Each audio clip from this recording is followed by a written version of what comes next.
എറണാകുളം ചോറ്റാനിക്കരയിൽ മാമലയിൽ വിദ്യാർത്ഥിനിയെ മരിച്ച നിലയിൽ കണ്ടെത്തി. ചോറ്റാനിക്കര VHSയിലെ വിദ്യാർത്ഥിനിയായ ആദിത്യയാണ് മരിച്ചത്. സ്കൂളിലേക്ക് പോകും വഴിയുള്ള പാറമടയിലാണ് മൃതദേഹം കണ്ടെത്തിയത്. വിവരങ്ങളുമായി ഉമേഷ് ചേരുകയാണ്. ഉമേഷ്, ഇത് കേൾക്കുമ്പോൾ തന്നെ എന്തൊക്കെയോ ദുരൂഹതകൾ സംശയിക്കപ്പെടുന്നുണ്ട്.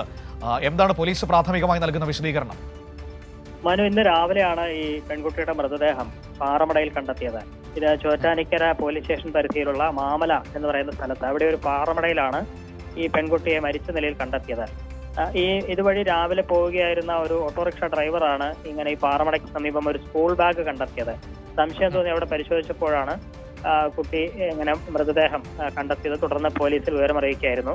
പോലീസ് എത്തി നാട്ടുകാരുടെ സഹായത്തോടെ അടക്കം മൃതദേഹം കരയ്ക്ക് കയറ്റി ഇൻക്വസ്റ്റ് അടക്കം പൂർത്തിയാക്കിയിട്ടുണ്ട്. ഇപ്പോൾ മൃതദേഹം കളമശ്ശേരി മെഡിക്കൽ കോളേജിലേക്ക് മാറ്റിയിട്ടുണ്ട്. ഇനി വിശദമായ പോസ്റ്റ്മോർട്ടത്തിന് ശേഷം കൂടുതൽ വിവരങ്ങൾ പുറത്തറിയും എന്നാണ് കരുതുന്നത്.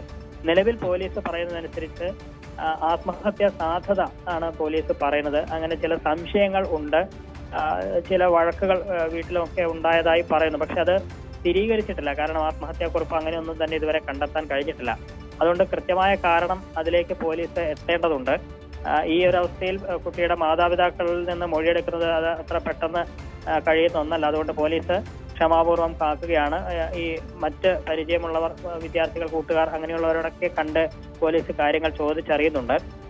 മറ്റ് ശരീരത്തിൽ പരിക്കുകളൊന്നും ഉള്ളതായി കാണുന്നില്ല. നിലവിൽ മുങ്ങി മരിച്ചതായിട്ട് തന്നെയാണ് പ്രാഥമികമായി കാണുന്നത്. പക്ഷേ അത് പോസ്റ്റ്മോർട്ടത്തിലാണ് മറ്റെന്തെങ്കിലും തരത്തിലുള്ള പരിക്കുകൾ ഉണ്ടോ എന്നുള്ള കാര്യം വ്യക്തമാവുകയുള്ളൂ. പോസ്റ്റ്മോർട്ടം ഇന്ന് തന്നെ ഉണ്ടാകും എന്നുള്ളതാണ് പോലീസ് പറയുന്നത്. എന്തായാലും പോലീസ് സമഗ്രമായ അന്വേഷണത്തിലേക്ക് കടന്നിട്ടുണ്ട്. ചോറ്റാനിക്കര VHSയിലെ +1 വിദ്യാർത്ഥിയാണ് ആദിത്യ എന്ന് പറയുന്ന കുട്ടിയാണ്. ഇന്ന് രാവിലെ സ്കൂളിലേക്ക് പോവുകയാണെന്ന് പറഞ്ഞു പോവുകയും അങ്ങനെ പിന്നീട് പാറമടയിൽ മരിച്ച നിലയിൽ കണ്ടെത്തുകയും ചെയ്തിരിക്കുന്നത്. മനു, ശരി.